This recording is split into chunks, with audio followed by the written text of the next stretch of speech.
자, 이번에는요, 패널분들의 촌철 살인 평가를 들어보는 순서입니다. 어떻게 생각하십니까? 보겠습니다.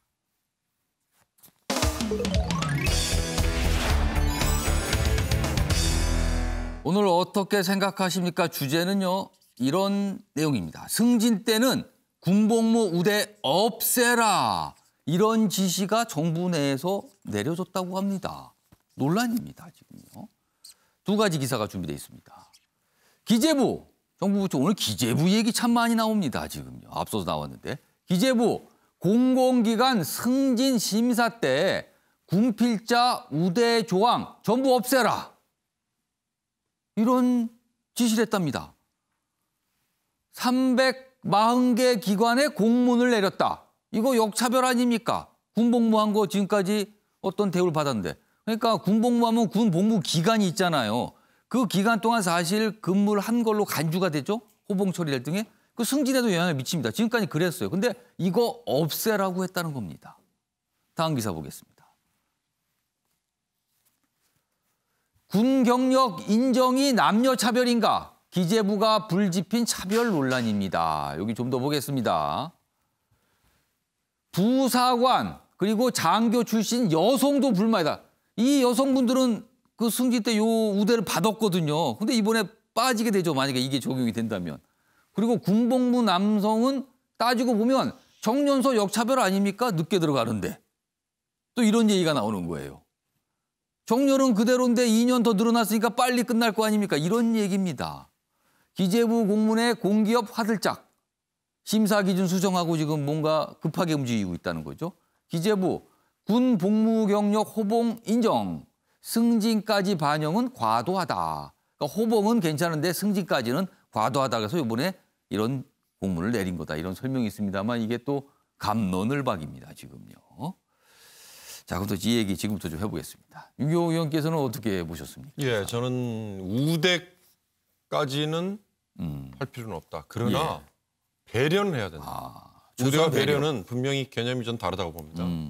그러니까 채용이나 또는 승진에 군복무를 했다고 해서 군에 가지 않은 사람보다 더 가점을 주는 거. 이거는 문제가 있지만. 가점. 예. 그러나 의무적으로 갔다 와야 되는 군 복무 기간 때문에 입사도 늦어지고 그다음에 매일경제 기사 중에 있습니다만 공기업의 경우 60세까지 보장이 돼 있는데 군에 가지 않은 사람은 더 일찍 들어오고 군에 갔다 온 사람은 나중에 들어와서 정년은 똑같잖아요. 그렇게 되죠. 60세는. 거기서 생기는 불이익. 그러니까 따지고 보면 과거에 헌법 소원까지 제기되고 남녀 차별 문제가 제기됐을 때는 여성이 특히 군 갔다 오지 않은 사람들이 군에 갔다 왔다는 것 때문에 가점을 주고 오히려 우대를 하는 거에 대해서 문제를 제기했을 때 소수자 보호 차원에서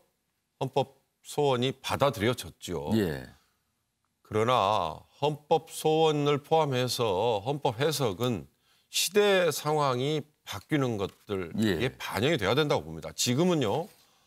여성이 과연 성소수자는 성소수자가 아니라 여성이 소수자 배려 대상이냐.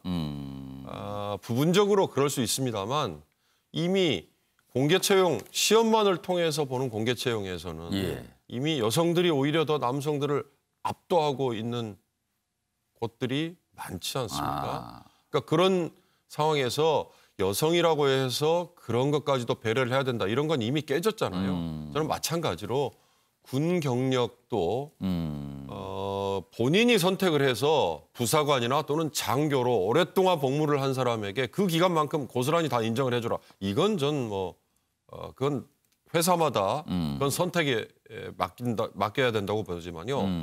의무 복무를 위해서 가야 되는 지금은 1년 6개월이잖아요. 과거에 통상 2년.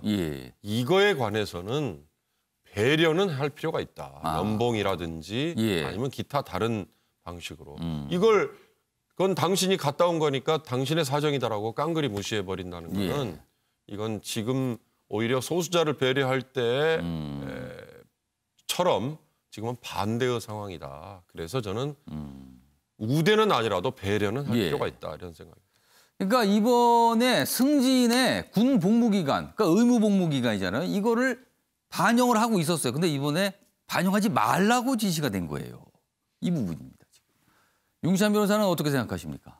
저는 유법성 있는 조치라고 보여지고요. 아. 이게 최저 근속 연한 승진을 하기 위해서는 얼마 정도 근속해야 된다. 이 그렇죠. 연한을 정할 때 군 복무 기간을 포함시키느냐 여부거든요. 근데 이것이 이제 의무 복무를 정하고 있는 것 때문에 그래요. 그러니까 병역 의무를 남자만이 지고 예. 의무 복무제이기 때문에 의무 복무하는 기간 동안은 이것은 아마 그 경력에 합산해야 되는 것이 제대 군인 지원법에 있거든요. 그리고 남녀 고용평등법에 보면 합리적 이유 있는 차별은 허용해요. 그런데 저것이 합리적 이유 있는 차별인가에 대해서 저는 개인적으로 충분히 합리적 이유 있다. 그렇기 때문에 제대군인법이 제정이 됐고 그 제대군인 지원법에 보면 경력을 합산하게 돼 있고요. 또 여기도 차별을 하지 못하도록 돼 있어요. 군대 갔다 온 것 때문에. 그래서 저는 근속기한 합산에는 사실은 합산은 그 기한을 인정해 주는 그 정도는 예. 합리적 차별이 그러니까 합리적인 이유가 있다. 이렇게 보여지기 때문에 저것을 시정토록 한 기재부의 권고사항이 오히려 제대군인 지원법에 어긋나는 것이 아닌가 신중히 검토해볼 필요가 있다고 생각합니다. 그러니까 지금 설명하신 게 여기 보면 이쪽 좀 크게 보겠습니다. 여기 법이 두 가지가 나와 있어요. 제대군인 지원법인데요. 여기 보면 제대군인의 호봉이나 임금을 결정할 때 군 복무기간 근무 경력에 포함 가능 이렇게 돼 있어요. 그리고 또 아래는요. 남녀 고용 평등과 일가정 양립 지원 법률입니다. 사업주가 근로자의 승진에 있어서 남녀를 차별하지 못하도록 규정하고 있다. 요 사이에서 기재부가 판단을 한 건데 지금 논란이 되고 있는 겁니다. 지금요. 두 분의 패널 의견도 좀 들어봤습니다. 자, 다음은 좀 마지막 신문 기사가 될 것 같습니다. 보겠습니다. 싸이 옆에도 장독대에도 샌더스 밈 한국 상륙. 장독대 옆에 왜 샌더스가 등장하는 밈. 밈이라는 게 뭔가 인터넷에서 따라하는 거죠. 사진이나 영상 형태로 이렇게 나타나는 어떤 모습인데 이게 유행하고 있답니다. 이 모습 많은 분들 기억하시죠? 바이든 대통령 취임식 당시에 샌더슨 이런 모습이 나타났어요. 그래서 주목을 받았는데 이거를 패러디한 모습들이 아주 많답니다. 그래서 이거 왜 이런 일이 나타날까? 우리나라까지 유행을 해요. 미국에 유행하는 거 벗어나서. 코로나 시대에 놀 게 없어서 놀이 결핍 현상을 반영한다. 이렇게 또 해석이 되고 있습니다. 정철 편집위원 어떻게 보세요? 이 현상. 저는 샌더스의 저 복장에 대해서 굉장히 사람들이 충격을 많이 받았다고 생각합니다. 아, 충격이에요? 우리나라 국회의원 패션 한번 보십시오. 우리나라 국회의원들 심지어 이 전용 차를 많이 타고 다니기 때문에 한겨울에도 그냥 양복 입고 다니는 사람도 많습니다. 그렇죠. 코트도 안 입고. 따뜻하니까. 그렇습니다. 그 차가 있기 때문에. 근데 저분은 두꺼운 패딩을 입었다니 그만큼 이 실용주의적이고 그리고 항상 저 털실이 지금 장갑이 친환경이라고 그래요. 그런 모습을 제대로 보여줬다고 생각합니다. 자, 아침의 매일경제 오늘은 여기서 마무리하겠습니다. 시청해 주신 여러분 고맙습니다.